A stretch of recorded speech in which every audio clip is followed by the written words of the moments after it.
안녕하십니까. 신은경의 국방TV 데일리 디펜스입니다.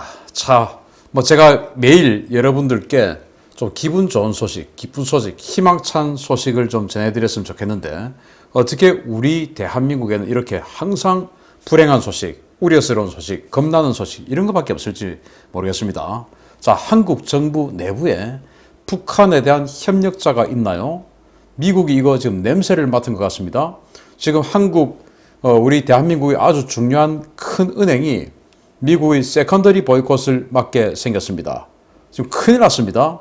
자, 그렇게 되면 우리 대한민국 경제 안 그래도 지금 코로나 때문에 어려운데 어떻게 될까요?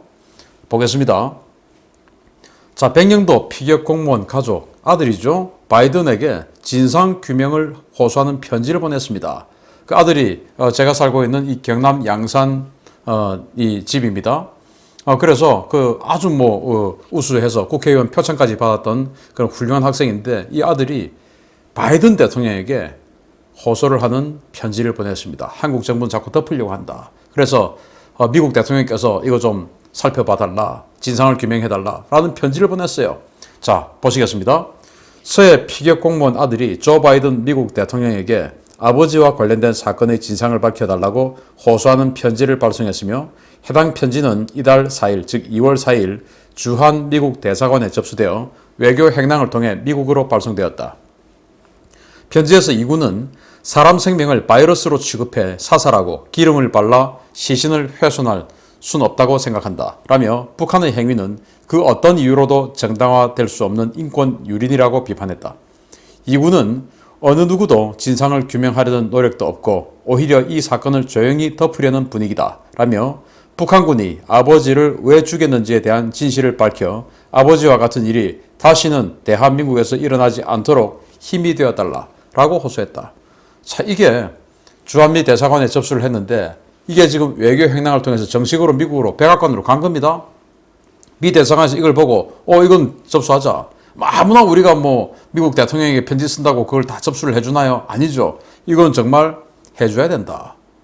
바이든 대통령이 봐야 된다 라고 판단을 했지 않겠습니까? 그렇게 해서 지금 미국 이제 백악관으로 갔기 때문에 아마 곧 백악관에서 이 의제로 뭔가 대책 논의가 있을 것이고, 또 그 후속 조치가 따르겠죠. 그 후속 조치는 당연히 대한민국 정부의 진상을 규명하는 요구를 하게 되겠죠. 특히나 지금 미국의 이 언론들, 정치권 모든 영역에서 북한의 인권 문제에 대해서 아주 그냥 깃발을 들고 있는 상황에서, 북한의 인권 문제, 정말 가학적인 이런 인권 문제를 덮으려고 하는 대한민국 정부, 피해자의 아들이 정부가 덮으려고 한다 라고 하는 이 문제에 대해서 이제는 국제적인 이슈, 특히나 미국의 이슈가 될 가능성이 커졌습니다. 우리 정부 지금 큰일 났습니다. 그러니까 왜 그랬어요? 자, 그런데 이 국민은 이렇게 절규하고 있는데 한국 정부는 사람이 먼저다. 그런데 어느 사람이 먼저냐? 북한 사람이 아니고 북한 공산당 사람이 먼저다. 북공 사람이 먼저다 이거예요. 중공 사람도 먼저더니, 중국 사람이 먼저가 아니고 중공 사람이 먼저더니, 여기는 또 북공 사람이 먼저다. 즉 북한의 권력자들이 먼저다 이거예요. 자, RFA가 보도를 했는데 최신 뉴스입니다. 캐나다가 주도하고 미국과 유럽연합 등 58개국이 서명한 자의적 구금 반대 공동선언에 한국 정부는 불참했으며, 최영삼 한국 외교부 대변인은 한국의 불참 사유를 묻는 질문에 즉답을 피했다. 로버트 킹 전 국무부 북한인권 특사는 중국과 러시아 같은 인권 탄압 의혹을 받는 국가들이 주로 불참했는데, 민주주의 국가라는 한국이 불참한 것은 의문이다. 아마도 북한을 의식한 행보일 것이다 라고 비판했다. 자, 이거 정말 문제죠. 자의적 구금을 반대하는 공동선언. 그러니까 뭐냐? 정부가 법적인 근거 없이 그냥 잡아오는 거, 그걸 이제 자의적 구금이라고 하는데, 그 자의적 구금을 반대하는 공동선언에 58개 국가가 참여했어요. 그러니까 정상적인 사고를 가진, 정상적인 정치체제, 정상적인 통치 철학을 가진 국가들 다 참석한 겁니다. 선진국 다 들어갔죠. 그런데 대한민국은 여기 불참했습니다. 그래서 왜 불참했냐 물으니까 답을 못합니다. 답을 할 수가 없죠. 대한민국 자유민주주의 국가인데 이 자의적 구금, 즉 아무나 그냥 잡아가는, 여기에 그런 것을 반대하자는 선언에 한국은 불참했다. 이게 지금 어떤 명분으로 지금 합리화될 수 있을까요? 그 말은 두 가지 가능성으로 볼 수 있죠. 한국 정부가 자의적 구금 하고 있다. 아무나 그냥 잡아 가두고 있다. 라고 하든지 그게 아니라면 자의적 구금을 하는 나라들에 대한 눈치를 보고 있다. 그 자의적 구금하는 나라가 어디입니까? 북한, 중국 아닙니까? 그 중에서 북한, 그래서 여기는 지금 미국인이죠. 전 국무부 북한 인권특사인데 이 사람은 북한 정권 눈치를 보는 것 같다라는 거예요. 자의적 구금 제일 많이 하는 데가 북한 아니겠습니까? 그 다음 중국일 것이고. 그래서 북중러가 여기에 불참했어요. 여기에 대한민국도 동참했어요. 이런 부끄러운 일이 어디 있습니까? 이게 나라냐? 도대체 이게 나라냐? 이게 정의냐? 그래서 한국이 국제적인 비난을 받든지 말든지 북공 샤람이 먼저다. 이거 아니겠습니까? 정말 수치스러운 또 분노 치밀어 오르는 그런 상황이죠. 자, 그런데 업이 일학인가요? 현 정부 들어서 계속 발생하는 기적과 우연의 사건들입니다. 자, 우연은요? 우연 발생할 수 있죠. 우연히 뭐 그런 일이 있을 수 있죠. 그러나 그 우연이 하나의 사안에서 계속 우연히 겹치면 뭡니까? 필연이죠. 우연히 겹치면 필연이다. 그래서 이 정부에서 이렇게 자꾸 우연히 겹치는 거 이건 필연이다. 무슨 필연이냐? 북공 샤람이 먼저다. 아니겠습니까? 자, 삼척강 목선 귀순 사건. 이때 뭐 여러분들 뭐 워낙 크게 이때 이제 이슈가 됐으니까 다 기억하시겠죠? 무려 8일간 500km를 항해했는데 그 사람들 어땠습니까? 너무나 깨끗한 외모였죠. 그리고는 전화기 빌려서 전화까지 했습니다. 그리고 담배를 피는데 뭐 수염도 뭐 완전히 깨끗했고 옷이 너무 깨끗했습니다. 그리고 합동신문 하게 되면은 최소 5일은 걸리는데 그 생략하고 긴급하게 북한으로 보냈습니다. 참 희한하죠. 자, 이게 더 문제입니다. 탈북 어민 강제 북송 사건이죠. 그래서 삼척강 목선 귀순 사건이 있은 지 불과 5개월 채 되기 전에 또 발생했습니다. 이때 여러분들 기억하실 겁니다. 이제 뭐 우리 광개토 대왕함이 급하게 대화태 의장까지 가고 그리고 해경 삼봉호 열심히 또 거기까지 가서 완전히 그냥 뭐 일본 해상자위대의 초계기가 오니까 격추시키려는 공격용 레이더까지 조사하고 미사일 발사 레이더입니다. 그것까지 조사하고 그래서 한일 외교관계의 불을 지폈던 바로 그 사건입니다. 왜 갔냐 도대체? 어민 구출하러 갔다 이겁니다. 북한 어민. 그런데 그 북한 어민이 사실은 나중에 이제 설이 있어요. 원산 갈마 지역에서 일하던 근로자들이었는데 그 사람들이 김정은 암살 계획을 세우다가 발각돼서 도망온 거다라는 설이 있어요. 그래서 바로 그냥 북한에서 우리 수령님 잡으려고 했던 놈 빨리 잡아와 해서 광개토 대왕함 해군이 거기 왜 갑니까? 가스터빈 켜가지고 정말 전속 항해를 해서 대화태 의장까지 가고 그 기름값이 얼마나 많이 들었겠습니까? 그리고 해경의 삼봉호 5,000이람 열심히 또 달려가서 그 두 척의 대형함이 잡아온 거 아닙니까? 그래서 자신들은 귀순하겠다라고 했는데 북한 측 주장이 그들은 16명을 살해했어. 그 오징어배 안에서. 근데 오징어배 안에 뭐 그 살해한 흔적이 없어요. 피도 없어요. 자, 그 조그만 배에서 3명이 16명을 살해할 때까지 다른 어부들은 뭐 가만히 있었나요? 그럴 수 있나요? 뭐 정말 어마어마하게 큰 배 같으면은 은밀하게 이동하면서 하나씩 한 명씩 이렇게 암살할 수 있지만 여기는 뭐 너무 조그만 배니까 격투가 벌어져야 되는데 3대 16의 격투가 벌어져야 되는데 자기애들은 멀쩡하고 나머지는 다 죽일 수가 있나요? 말이 안 되죠. 그런데도 말이 된다라고 하고 살인자니까 보내. 분명히 기순한다고 했는데 그래서 거적대기 씌우고 북한으로 보낸 겁니다. 판문점에서 이 사람들 북한군이 나타나니까 털썩 주저앉았다라는 거 아닙니까? 그렇게 해서 북한에 보냈어요.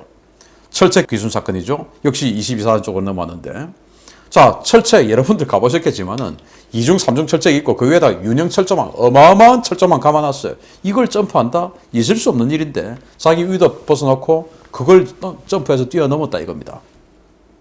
키가 150cm가 안 되는데 그래서 키가 너무 작아서 북한에서 군대 면제까지 받은 사람이랍니다. 북한군은요 149cm부터 군대 입대를 합니다. 그런데 149cm가 안 되어서 군대 면제까지 받은 사람이다 이겁니다. 그런데 그 사람이 그 어마어마하게 높은 철조망 그 위에 또 윤형 철조망이 자기 키만한 둥근 철조망에 감겨져 있는 그걸 뛰어넘었다. 이건 무슨 무협지에 나온 사람도 아니고 말이 됩니까?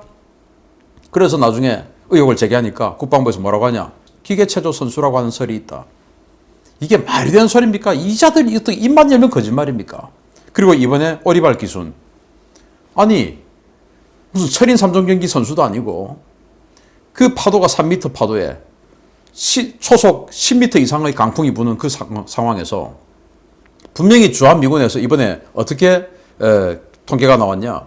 사람은 8도씨 이하의 물에서는 2시간 이상 생존할 수 없다. 이 전면을 커버하는 풀 커버 잠수복을 입는다 하더라도 안 된다 라고 했는데 이 사람은 그게 아니죠. 그런데 6시간을 5도씨 이하의 수온에서 6시간을 수행해 와가지고 이 22사단 섹터 전체에 48개의 수로가 있는데 그 중에서 딱 CCTV 하나 고장난 거 거기를 딱 정확하게 들어왔고 그걸 벌려서 들어왔다. 그리고 이 상황에서 아주 우리 군대는 조용했었다. 이게 말이 됩니까? 이런 우연들이 어떻게 계속해 줄 수가 있어요? 이 사람이 하필 그 48개 중에서 고장난 CCTV 그쪽으로 또 하필 여러 가지 철골 방어 그 구조물 속에서 하필 녹이 슬어서 제대로 작동이 안 되는 그걸 또 찾아서 버리고 왔다? 이게 말이 되나요? 말이 안 되죠. 우연히 자꾸 이렇게 겹친다. 뭡니까? 필연이죠. 알고도 넘어가줬다. 아니면 가르쳐줬다. 그리고 이렇게 수행해서 온 게 아니고 잠수함 타고 왔을 수 있다. 걸리면 귀순했다고 해. 안 걸리면 임무 다 해. 이런 거 아니겠습니까? 요즘 코로나 때문에 비행기 타고 들어오는 탈북자인 척하고 조선족인 척하고 들어오는 이거 제대로 안 되니까 들어와서 인천공항에서 호텔 잡아놓고 그 호텔 비용 한 200만 원 됩니다. 그렇게 해서 15일간 격리해야 되니까 안 되겠다. 그냥 들어가. 이럴 수 있다라는 겁니다. 제가 이 사람에 대해서 이 사람 무조건 간첩이다 라고 하는 게 아니고 그거 들여다 봐야 된다는 겁니다. 왜? 우연히 이렇게 겹칠 수가 있습니까? 필연이죠. 자, 그런데 왜 이 정부에만 이렇게 우연히 자꾸 겹치냐. 자, 그런데 미 국무부가요, 대북 제재 회피 해상불법 활동 대책회의를 소집했는데 한국을 배제시켰어요. 아니, 우리 한국이 북한에 대해서 제재하는 가장 핵심적인 국가, 당사국인데 그 한국을 배제했습니다. 자, 2월 10일 날 미 국무부 국제안보 비확산국이 보도자료를 냈는데 이렇게 보도자료를 냅니다. 국무부는 2월 10일 북한의 해상제재 회피 활동 적발과 관련한 국제회의를 개최했다. 국제안보 비확산국 주관으로 열린 이 회의는 북한 관련 선박들이 적발을 피하기 위해 교묘한 전술을 사용하고 있다는 점을 강조하며 북한이 허위로 등록된 선박의 선적신호, 즉 AIS를 송출하고 있다고 지적했다. 이번 회의에는 국무부와 재무부 등 유관기관과 영국, 일본, 호주, 캐나다 등이 참석했다. 한국은 어디 갔습니까? 우리가 당사국인데. 이 말은 한국을 같은 패로 본다 이겁니다. 미국에서. 2017년 서해상에서, 서남해상이죠. 이 서남해상에서 중국 배와 북한 배가 이렇게 붙어서 환적을 하고 있는 사진을 찍었습니다. 이때 우리 해경배, 해경 경비함이죠. 그리고 해군 군함 다 같이 보고 있었고, 그런데 우리 해군 군함, 해경 경비함은 모른 채 하고 있었고, 그래서 일본 해상자위대가 와서 사진을 찍은 그 사진이랍니다. 정말 부끄러운 일이죠. 왜 우리 해경 경비함과 해군 군함은 이런 걸 보고도 가만히 있었을까요? 위에서 지시했지 않겠습니까? 일본 해상자위대가 우리 바다 근처로 와서 이렇게 사진을 찍어갖고 그걸 공개했습니다. 자, 그러면 이런 것들이 이 한 번일까요?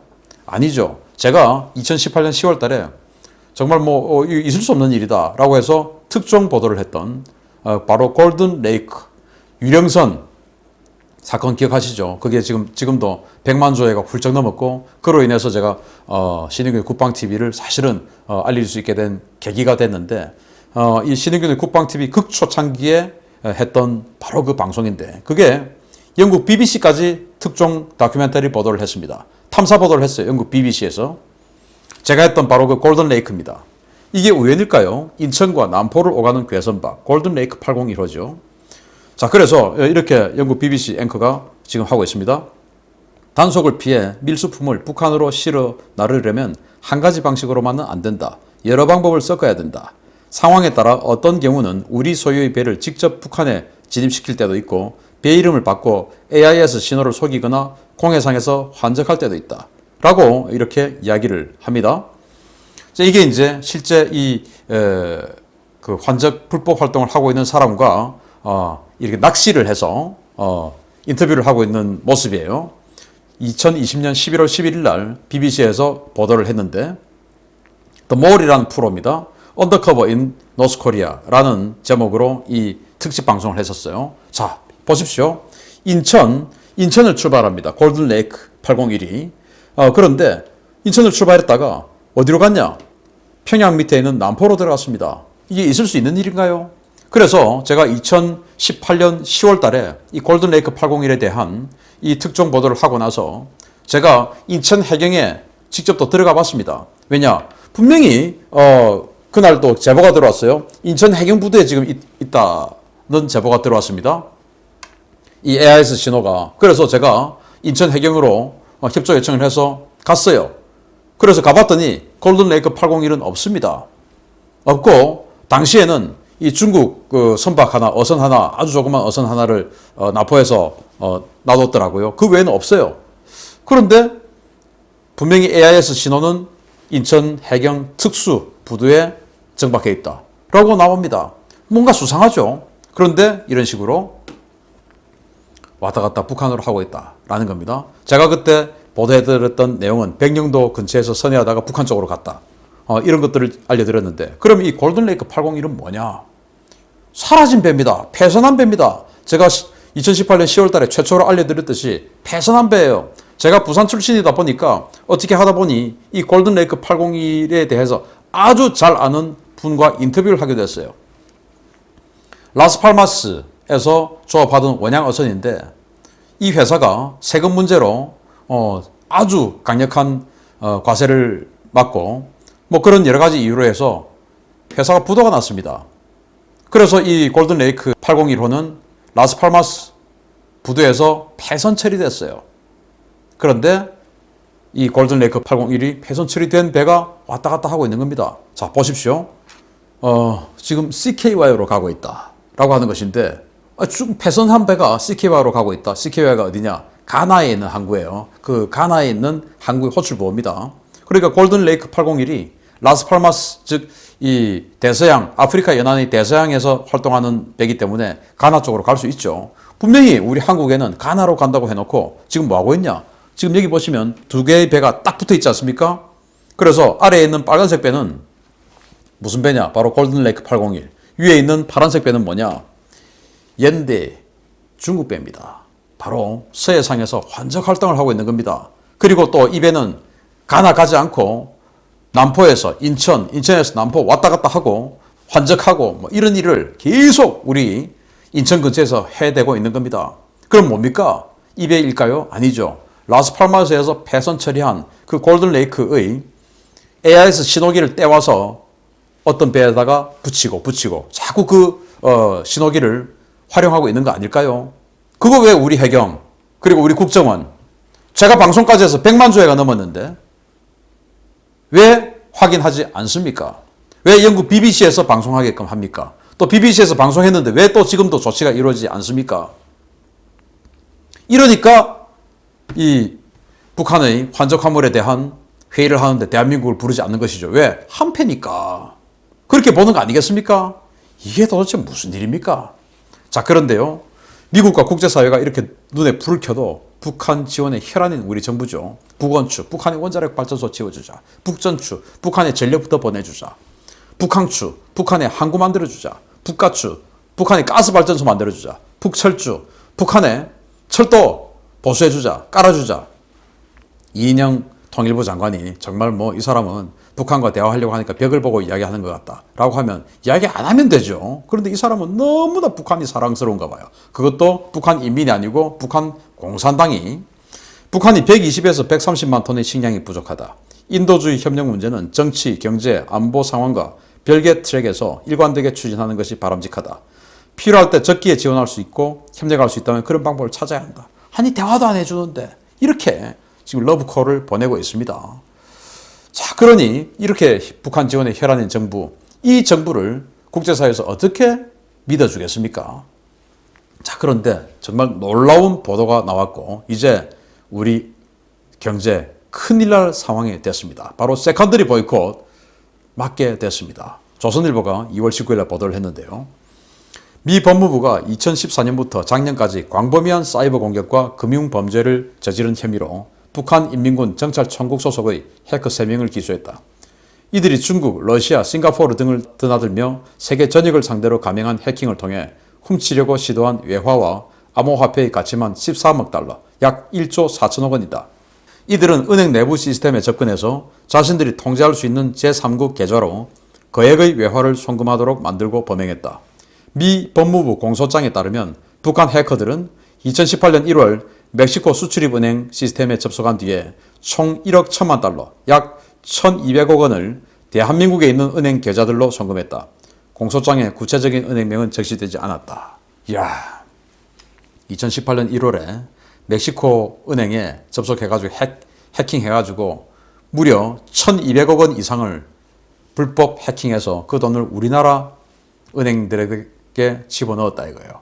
빼갔겠죠. 지금은 3년 전의 일이니까. 자, 그런데 이 시기가 어떤 시기냐? 바로 2017년 화염과 분노, 바로 그 시기의 직후입니다. 그 화염과 분노 시기에 미 재무부 장관, 문우신 재무부 장관이 우리 국내 은행들을 컨퍼런스 콜을 해서 세컨더리 보이콧 조심해라. 니들 지금 북한 석탄 이런 것들 환적해주는 그 자금 세탁해주고 한 거 지금 우리 혐의 갖고 있어. 조심해. 라고 경고를 했던 그 시점인데 그 직후에 이렇게 북한의 해킹했던 자금을 무려 1억 1천만 달러, 1,200억 원이나 받아서 세탁해서 어딘가로 보내줬겠죠. 지금 가져갔겠죠. 이거 어떻게 되는 겁니까? 근데 공소장에는 이제 이 은행들의 그 사업성을 고려해서 공소장에 적시를 하지 않았습니다만은 당연히 지금 미 법무부 공소장이니까 이제 수사를 하겠죠. 어떻게 됩니까? 세컨더리 보이콧 받는 거. 당연한 거죠. 분명히 당시 재무부 장관이 조심해라. 우리 세컨더리 보이콧 한다. 라고 했는데 그로부터 2달 지났는데 이 짓을 한 겁니다. 정말 무서운 정부 아니겠습니까? 그러면 세컨더리 보이콧 받으면 우리 경제 폭락하면 누가 이깁니까? 아무도 이익이 없죠. 그런데 저들은 이익을 봅니다. 왜? 경제가 폭락하면요. 저들에 대해서 비판이 일어나야 되는데 결국은 나중에 자신이 더욱더 힘들어지게 된 사람들이 저 사람들이 주는 그 배급품 그것에 물들여져서 저 사람들이 없으면 우리는 배급을 받지 못해. 그러니까 저 사람들 찍어줘야 돼. 또 그럼에도 불구하고 잘 사는 사람들이 또 있어요. 거기에 대해서 정오심을 또 막 일으켜줍니다. 그러니까 저 잘 사는 사람 저걸 뺏어와야 돼. 그래서 내가 조금 더 배급을 더 많이 받아야 돼. 이렇게 해서 정권을 계속 가져가는 것이죠. 사다리를 없애서 정권을 계속 유지하는 이거 아닙니까? 와, 정말 나쁜 자들이죠. 자, 그래서 현 정권 들어 발생하는 이 상식 밖의 우연, 이 연속. 즉 과연 우연일까? 우연이 계속되면 필연이죠. 필연은 뭡니까? 바로 계획적으로 만들어낸 것이 필연 아닙니까?